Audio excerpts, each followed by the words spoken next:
Aitaren eta Semearen eta Espiritu Santuaren izenean, Jauna zuekin, senideok, aitor ditzagun humiltasunez gure pekatuak, misterio santuak behar bezala ospatu ahal izateko.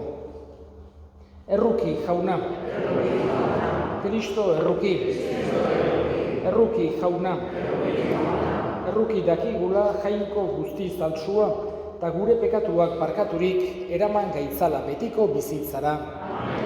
Aintza zeruetan jangoikoari, eta pakea lurrean haren gogoko gizonei. Aina handi eta eder zaitugulako, gorazu, edeinkatu azu, gorespez duri, auspez agur, eskerrak zuri. Jainko jauna zeruko errege, jangoiko aita guztia luna. Jauna seme bakar Jesu Kristo. Jainko jauna, jainkoaren bildots, aitaren seme. Zuk entzen dezu munduko pekatua, erruki jauna. Zuk entzen dezu munduko pekatua, entzun gure dila. Aitaren eskuinaldean jarririk zaudezu, erruki jauna. Zu bakarrik santua, zu bakarrik jauna. Zu bakarrik goi-goikoa Jesu Kristo, Espiritu Santuarekin, jainko aitaren argitan. Amen. Egin dezagun otoitz. Diren guztien egile eta gidari zeran jainkoa. Begira ezaiguzu eta emaiguzu bihotz guztiz zu zerbitzatzea. Zure errukiaren ondasunak suma ditzagun. Zure seme Jesu Kristo gure jaunaren bitartez, zuregin eta Espiritu Santuarekin batean, jainko eta errege bizi baita, gizaldi eta gizaldietan.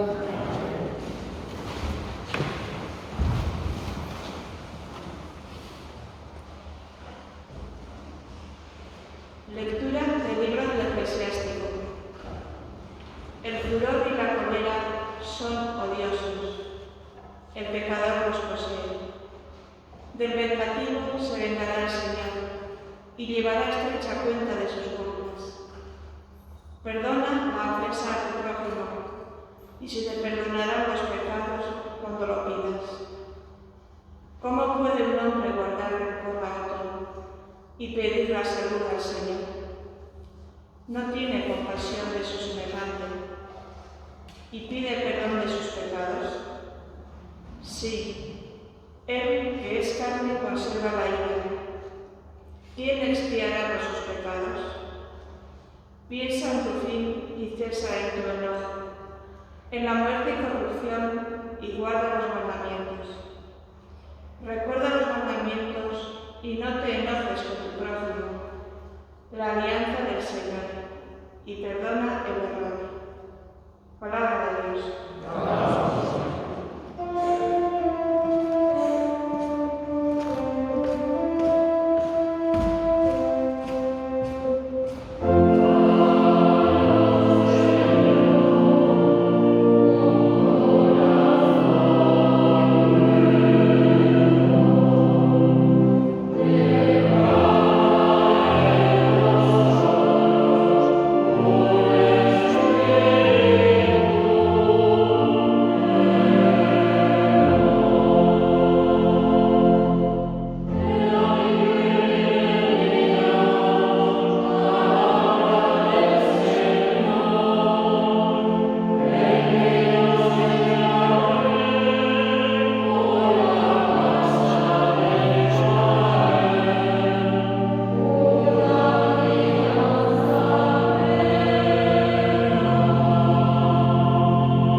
Lectura de la carta del apóstol San Pablo a los romanos. Hermanos, ninguno de nosotros vive para sí mismo, Si vivimos, vivimos para el Señor. Si morimos, morimos para el Señor. En la vida y en la muerte somos del Señor. Por esto murió y resucitó Cristo, para ser Señor de vivos y muertos. Palabra de Dios. Te alabamos, Señor.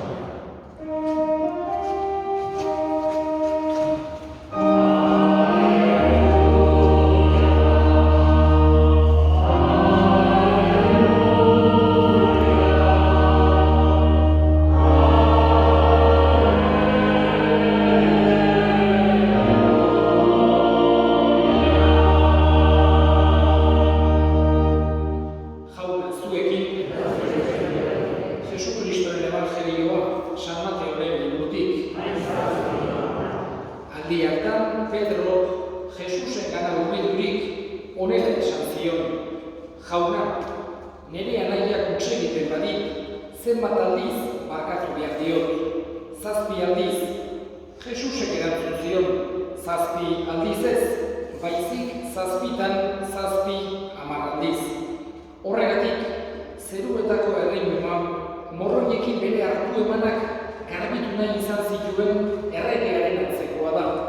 Hasteko, 10.000 talentu zortzizkio bat ekarri zioten, eta nondik ordaindurik ez baitzeukan, nagusiak agindu zuen, haren emazte, seme alaba eta zituen guztiak saltzeko, eta horrela zorrak ordaintzeko. Morroiak nagusiaren benetan ustezturik, arren eta arren esaten zion: emaidazu epea, eta dena ordainduko dizut. Erroki izan zuen nagusiak morroia, askatu zuen eta barkatu egin zion zorra. Morroi horrek atera zenean hor topatzen du 100 denario zortzizkion bere morroi lagun bat. Lepotik kendu eta ito beharrez honela eraso zion: ordain ezaidazu zor didazuna. Eta lagunak, haren unetan ustezturik, arren eta arren esaten zion: emaidazu epea eta dena ordainduko dizut. Baina bestea ezetzean zegoen, eta joan eta giltzapean sartu zuen zorra ordaindu arte. Haren morroi lagunek gertatu zena ikusita biziro atsekabeturik gelditu ziren, eta nagusiarengana joan eta salatu egin zioten dena. Orduan, nagusiak deitu eta esan zion: morroi gaiztoa, zor guztia barkatu dizut, eskatu didazulako. Ez alzen bidezkoa, zu ere, zure morroi laguna zerrukitzea, ni zutaz errukitu nintzen bezala. Eta nagusiak asarretuta zigorlarien esku utzi zuen zor guztia ordaindu arte. Zuei ere, berdin egingo dizue zeruetako nire aitak elkarri bihotzez barkatzen ez badio zuen. Jaunak esanak.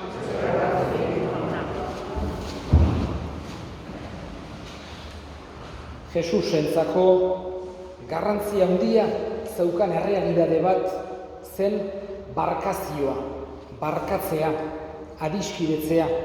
Ohartzen gera, erabat evangelioak eskutan hartuta, behin da berriz Jesusek hortara gonbidatzen gaituela, hori eskatzen digula, eta kasik esan genezake exigitu egiten digula, elkarri barkatzeko, ularkorrak izateko, adiskidetzen saiatzeko, eta hain zuzen ere berak erakutsitako otoitzean, esan genezake kristauen artean gehien esaten digun otoitzean, egunero eta milioika pertsona eta mundu diren hizkuntz guztitan esaten digun otoitzan, eskatzen diogu jaunari gure zorrak, gure akatsak, gure pekatuak barkatzeko, guk ere gure zordunei edo guri kalte egin digutenei barkatzen diegu bezala.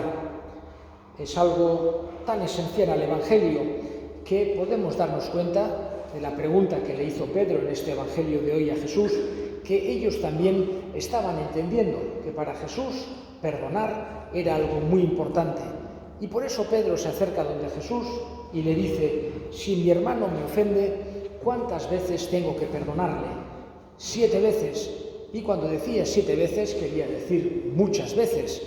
Entendía Jesús entendía Pedro que para Jesús era tan importante el perdón que no bastaba con perdonar una vez o 2 veces, sino que incluso le dice, ¿qué tengo que perdonar? 7 veces. Seguramente Pedro pensaba que Jesús le diría, muy bien, exactamente 7 veces. Sin embargo, la respuesta de Jesús desborda completamente las expectativas de Pedro. Le dice, no te digo 7 veces, sino 70 veces 7, que como todos los lingüistas interpretan, era una expresión para decir que tenía que perdonar siempre. Con esto no quiere decir Jesús que no haya que defender lo que es de justicia, que uno no pueda tener acceso a sus derechos, etc. Pero sí que nos pide Jesús que no tenemos que tener nunca odio en el corazón, que no tenemos que tener nunca deseo de hacer mal a otras personas, que es algo que el cristiano, somos humanos, pero tiene que luchar contra ello y tener más bien un espíritu de reconciliación. Es algo que Jesús nos pide en cantidad de ocasiones, casi como un distintivo de nuestra religión. Un poco rompe la mentalidad antigua que había de la ley del talión, de ojo por ojo, diente por diente, que era una ley un poco, vamos a decir, para civilizar, si uno te ha quitado un ojo, no le quites tú los 2, o no le hagas tú una cosa más grave, sino que era una especie de respuesta adecuada al daño sufrido. Sin embargo, Jesús va mucho más allá y pide, como decía, no está diciendo Jesús que no haya que defender cada uno sus derechos o lo que es de justicia, pero sí que pide un corazón mucho más generoso al cristiano. Él nos da el ejemplo máximo, siempre enseñando el perdón, amando a los enemigos, incluso ofreciéndoselo a aquellos que le torturaban, a aquellos que le mataban. Le pedimos a Jesús que nos dé un corazón parecido al suyo, que nos dé esos sentimientos que tenía él de reconciliación, de amor, de perdón, tanto para ser capaces de perdonar como también cuando nos equivocamos de pedir perdón. Creo en Dios Padre Todopoderoso, Creador del cielo y de la tierra. Creo en Jesucristo, su único Hijo, nuestro Señor, que fue concebido por obra y gracia del Espíritu Santo, nació de Santa María Virgen, padeció bajo el poder de Poncio Pilato, fue crucificado, muerto y sepultado, descendió a los infiernos, al tercer día resucitó de entre los muertos, subió a los cielos y está sentado a la derecha de Dios Padre Todopoderoso. Desde el día de venir a juzgar a vivos y muertos. Creo en el Espíritu Santo, la Santa Iglesia Católica, la comunión de los santos, el perdón de los pecados, la resurrección de la carne y la vida eterna. Amén. Elevemos ahora nuestras súplicas al Señor. Pedimos al Señor que nos dé una paz profunda en nuestros corazones, en nuestras casas, en nuestro pueblo, en el mundo entero. Roguemos al Señor. Pedimos también por todos aquellos que están lejos de sus hogares, para que encuentren siempre acogida en los cristianos. Roguemos al Señor. Escucha, Padre, la oración que te dirigimos por Cristo nuestro Señor. Amén.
prepararnos para que este sacrificio mío y vuestro sea agradable a Dios Padre Todopoderoso.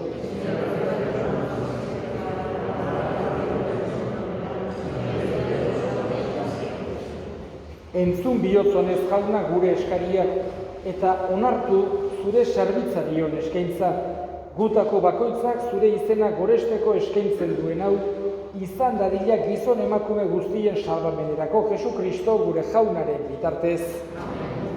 Jauna zuekin, gora bihotzak, eskerrak jangoiko gure jaunari.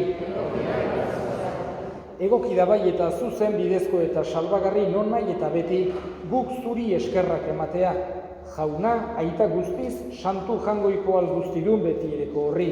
Jesukristo gure jaunaren bitartez. Berak, gure artean jaioz, gizon emakume berri egin gaitu. Gurutzean hilez, gure pekatuak ezereztu ditu. Hilen artetik piztuz, betiko bizia eman digu. Eta zugana, igoz, aita guzti santu zeruko ateak zabaldu dizkigu. Horregatik, aingeru eta santu guztiekin batean, beti eta beti abesten dizugu goratzarre hau.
Santu zera bai jauna, eta santutasun guztiaren iturri.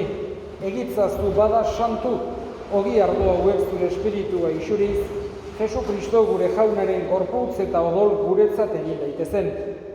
Berak, saldu zutenean eta bere gogoz gurutzera zihoala, ogi hartu eta eskerrak emanez zatitu zuen eta bere ikaslei eman zien esanez. Hartza zuen eta jan guztio kontatik. Hau nere gorputza data, zuentzat emango dena.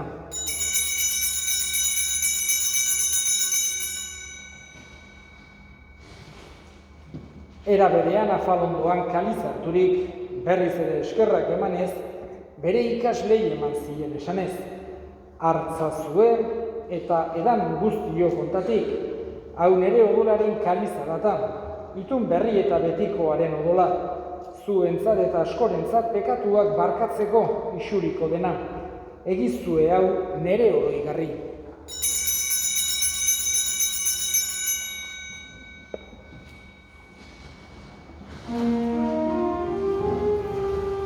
Hau da sinismenaren misterioa.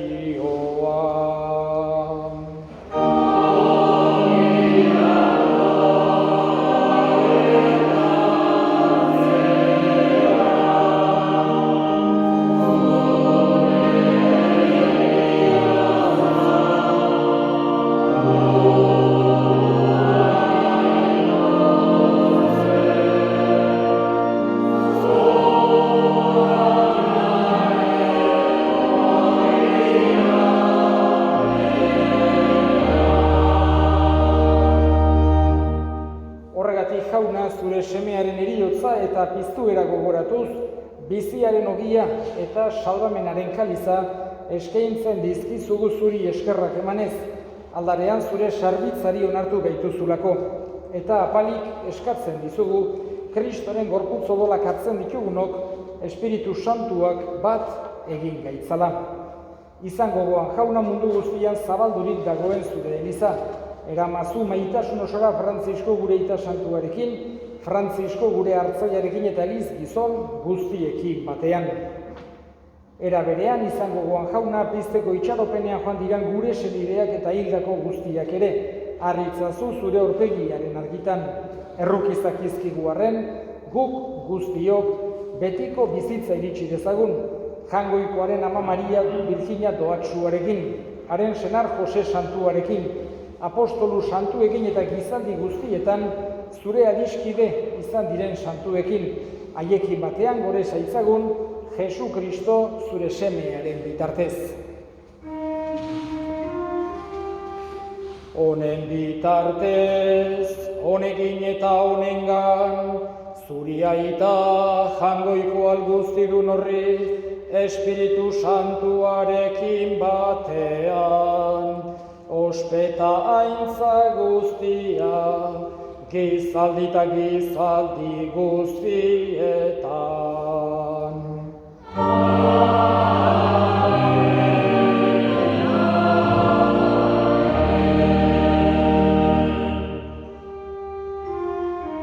Salbatzaileak aginduta erakutsiari jarraituz, bildur gabe esan dezagun.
Atera gaitzazu jauna, gaitz guztietatik emaiguzu pakea gure egunotan.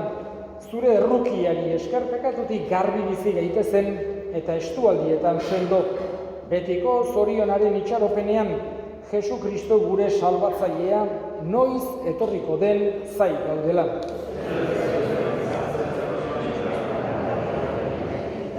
Jesu Kristo gure jauna, zuk esana da apostoluei pakea uzten dizuet, nire pakea ematen.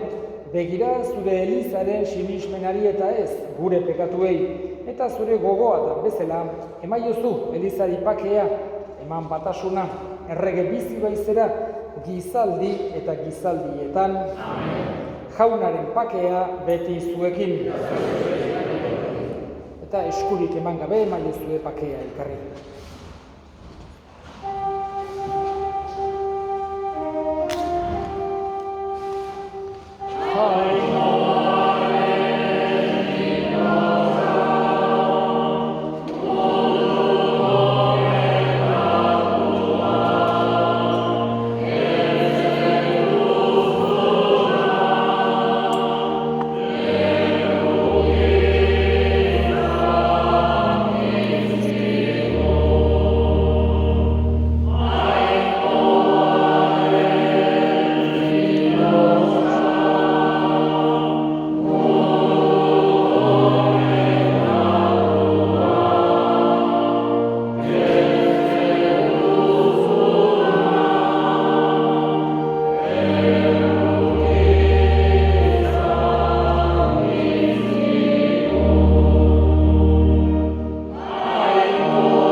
jamangoikoaren bildo sauna munduko pekatuak kentzen duena zoriontsuak jaunaren maira deituak.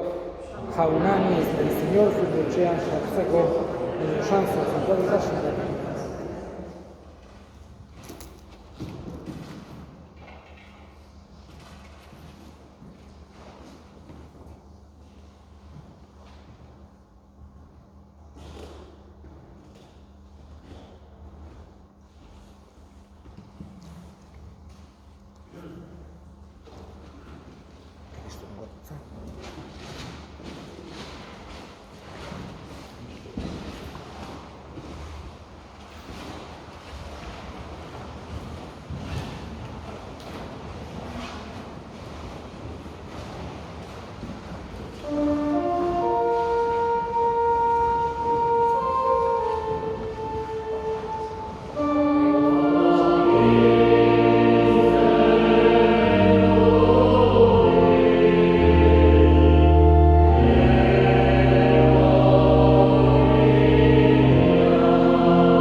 egin dezagun otoitz. Jauna, jabe dadila doain zerutarren indarra, gure gorputzaz eta harimaz, gure bizitzari indar hori izan dadin nagusi, eta ez gure naia Jesu Kristo gure jaunaren bitartez. Jauna zuekin, bedinka zaitzatela jainko guztialdunak aitak eta semeak eta Espiritu Santuak zoazte jaunaren pakean.